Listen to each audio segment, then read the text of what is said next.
Well, after many days of worming and bullying his way into the United States Treasury and rifling through our most sensitive information as Americans, including our social security numbers, Elon Musk and his so called Department of Government Efficiency were brutally smacked down by a federal judge, blocking them from access to that information and ordering them to immediately delete any copies of that information they already made. And in response, Elon Musk has lost his shit on social media and demanding that the judge in question be impeached and removed from office.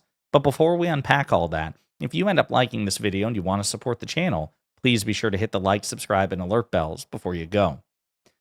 All right, friends, we're probably going to do multiple videos about this.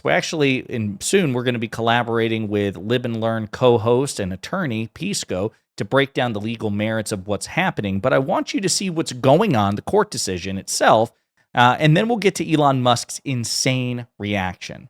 Now to a federal judge temporarily blocking DOGE, the Department of Government Efficiency, from accessing the Treasury Department's payment systems. This after 19 states filed a lawsuit accusing the Elon Musk agency of overstepping its authority. Protests across the country over cuts to the federal government. Here's ABC's senior White House correspondent, Selena Wang. Tonight, legal battles escalating as President Trump and Elon Musk attempt to overhaul the federal government. A federal judge blocking Musk's Department of Government Efficiency team from accessing the Treasury Department's data and payment systems. After 19 states sued the Trump administration for giving Musk and his allies virtually unfettered access to sensitive personal data, including social security numbers and bank account information of millions of Americans. The lawsuit argues the expanded access poses huge cybersecurity risks and accuses Musk of attempting to block federal funds from reaching beneficiaries who do not align with the president's political agenda. The judge putting the move on pause, citing an increased risk of leaks and hacking. The world's richest man expanding his reach, gaining access to at least 10 federal agencies as he tries to slash government spending. So there you have it. Really bad legal news for Elon Musk, which, of course, I'm sure they're going to appeal and could be overturned by a higher judge. The Supreme Court of the United States, of course, has a 6-3 conservative supermajority. Again, we'll get into the nitty-gritty of the legality of this with friend of the show and Live and Learn co-host Pisco, who's an attorney. We'll do that in a separate video. But now that you have a context for what the hell happened and the major legal setback and slapdown that Elon Musk received at the hand of this federal judge, let's look at his reaction. He's not handling it well. As Mediaite is reporting, Elon Musk torches judge who blocked Doge access into Treasury and late-night social media screed. He needs to be impeached now. Here's actually the tweet in question. A corrupt judge protecting corruption. He needs to be impeached now. Musk was not pleased by the ruling, to say the least. He kicked off what has been a day-long social media screed by pushing a claim from Senator Mike Lee, a Republican from Utah, that Judge Engelmeyer's decision even prohibited Treasury Secretary Scott Bessent from accessing the systems. Again, that's not true. We'll get into that in a separate video with Pisco. This is just about Musk, who is for all intents and purposes the de facto president of the United States, as even Time magazine has recently recognized with its cover. Quote, "This is the feel of a coup, not a military coup, but a judicial one," Senator Lee wrote. Quote, "Yes," Musk said, co-signing Lee's statement. Multiple legal and financial analysts dispute Musk's interpretation of the ruling, arguing Bessent himself clearly has access and is only prohibited from giving it to people outside the Treasury Department, such as those representing Doge. Musk, in a post shortly after 2 a.m. Eastern Time, took on Judge Engelmeyer specifically. Musk went on to push a nebulous claim in which, quote, elected bodies have the power to fire 1% of federal judges each year. Quote, "I like to propose that the worst 1% of appointed judges, as determined by elected bodies, be fired every year," Musk wrote. "This will weed out the most corrupt and least competent," aka people who disagree with him as far as Elon Musk is concerned. It's pretty pathetic stuff. Now, according to a long-standing judicial interpretation of the Constitution, the only way to get rid of a federal judge, or really any judge, period, assuming that they don't serve a term limit, which federal judges don't, they serve for life or until retirement, is either to impeach them or to push them to resign. They can't be fired. Even the Supreme Court, for example, which is the highest court in the land, like Supreme Court Chief Justice John Roberts can't fire a federal judge. It doesn't work like that. The only way to get rid of them is to push them into retirement, which is ultimately at their discretion, or impeach and remove them. In order to do that, you need a majority in the United States House of Representatives, which is easy enough to get in theory, right? Right now, Republicans control the House of Representatives. So in theory, if every Republican voted to impeach Judge Engelmeyer, you could get rid of him that way. But then you have to get a conviction in the Senate, the United States Senate. And to do that, you would need a 2/3 supermajority, which is 67 senators. Republicans absolutely would not be able to get that, even if they all voted in tandem. The best they could do is 53. So this is virtually impossible. And again, as we'll get into the conversation with Pisco, this is interesting to me because if you follow this channel, you know how I feel about a rogue and unaccountable judiciary. I believe we have 3 coordinate branches, but not 3 co-equal branches. And I am deeply skeptical and deeply concerned about a system in which judges rule in the sense of rule like a king instead of just making decisions. I am extremely concerned about that.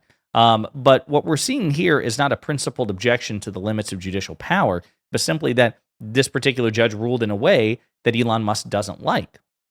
And so they can't cite a specific reason as to why that's the case. The thing that they're clinging to is this notion that the Treasury Secretary is somehow barred from accessing Treasury information, which is bullshit. As the head of the Treasury, he has access to all of that information, but there are limits to what he can share with people who are not Treasury employees. That's all the judge is saying.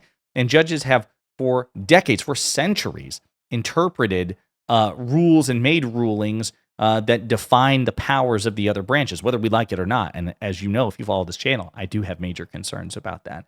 But my concern is a principled objection based on judicial overreach, period, be they liberal judges or conservative judges against Democratic presidents or Republican presidents.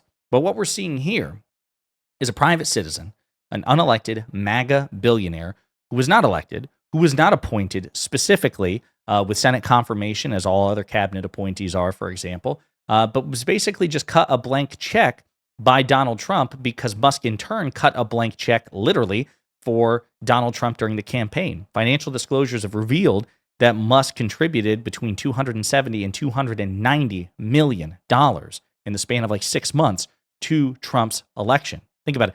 Musk endorsed Trump in July 2024 after the assassination attempt, and then by November 4th, he'd contributed in one form or another nearly $300 million. That is a staggering sum. And in exchange, Trump has basically given him the keys to the kingdom.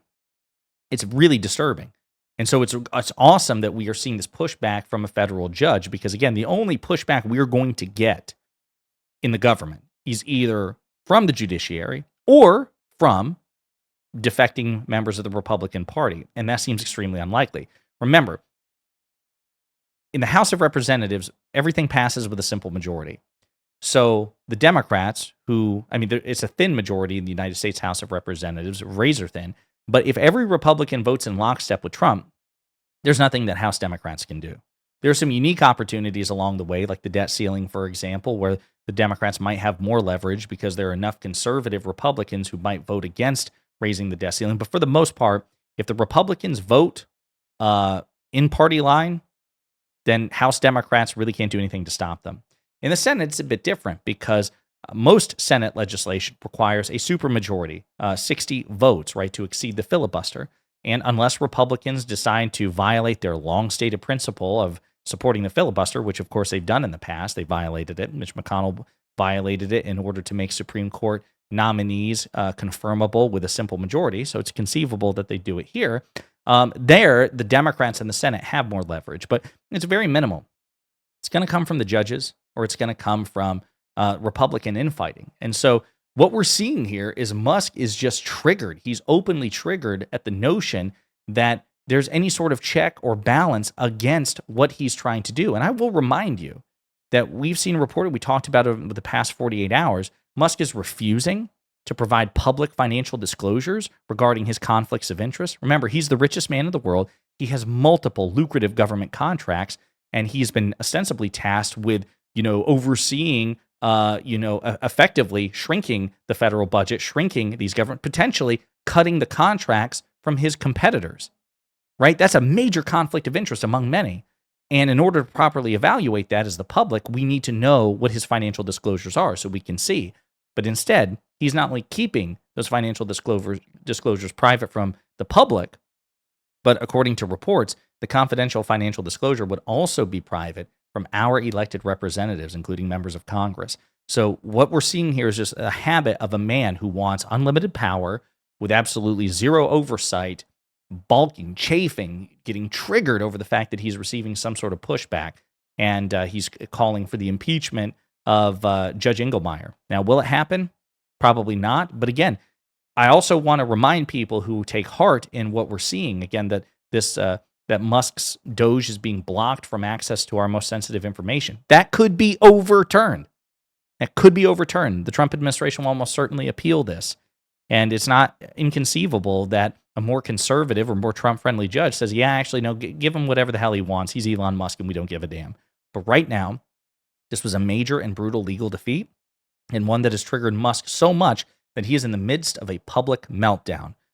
So we should delight in the meantime. And in the meantime, let me know what you think in the comments.